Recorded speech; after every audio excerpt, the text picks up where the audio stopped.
When I think about RedBird Capital, and you've been so far ahead of the curve, maybe you and Michael Rubin may be the only two people on earth, right, that can do a partnership with the Yankees and the Red Sox. And then you corral one of the greatest two owners of all time in Jerry Jones with Legends and George Steinbrenner.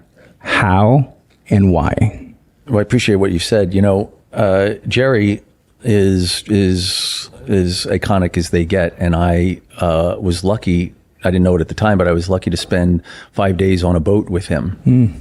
This was 2007. I used it as an opportunity to tell him, what one of my, stretch for the stars moment would be. And I said to him, if I could do it, I said, I would love to merge the Yankees, the Cowboys, and the Lakers. And I said, if you did that, I said, I think you'll have Disney.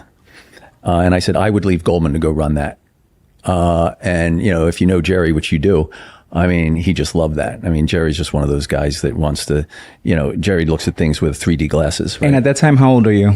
I'm 30, 34, wow. 35, 36. Yeah.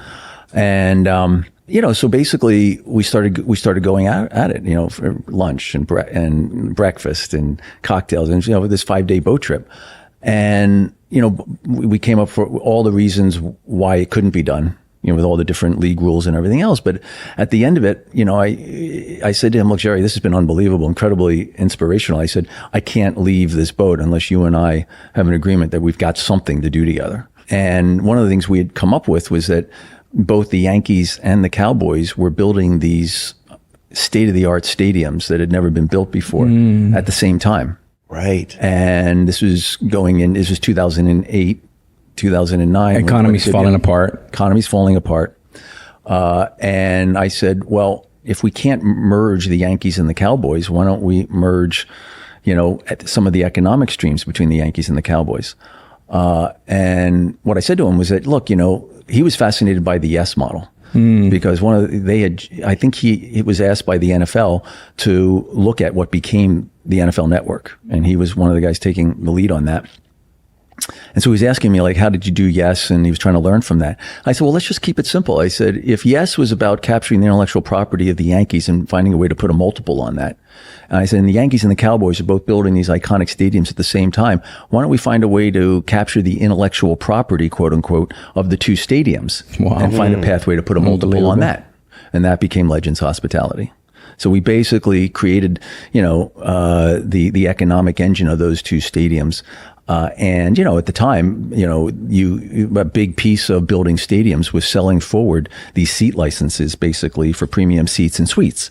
Today, it's a little more challenging to do that because of technology, StubHub and other ticketing platforms, have enabled a la carte, just like in streaming and cable, same thing in the stadium. But back then, that was an incredibly important economic, touch point for building these stadiums. And then, of course, you could wrap around it merchandising and hospitality and everything else that we do. And Jerry, how much capital do you need? And what's Legends approximately worth today? Yeah, great question. On a lot of the companies that we create, that sounds, just that statement right there, that sounds like venture capital. But what's so interesting is that because I'm rooting it in intellectual property and we're solving a need for something, in the case of the Yankees broadcasting where they can own equity in the broadcast, in the case of Legends, the same thing for the stadiums, we're cash flow positive day one. Yes was different because we bought 40% of the intellectual property, right?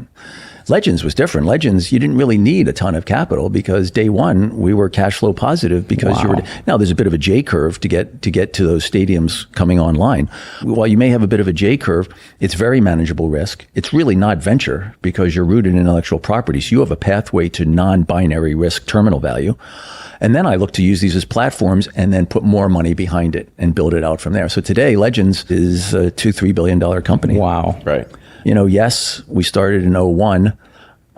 By 2008, we had taken 3.5 times our money out just by leveraging the cash flow. And then we sold it to Murdoch in 2013 for roughly $4 billion. And then you bought it back. And then I bought it back as RedBird in 2019 with the Yankees, Amazon, with a view that when we started, yes, it was a growth equity play.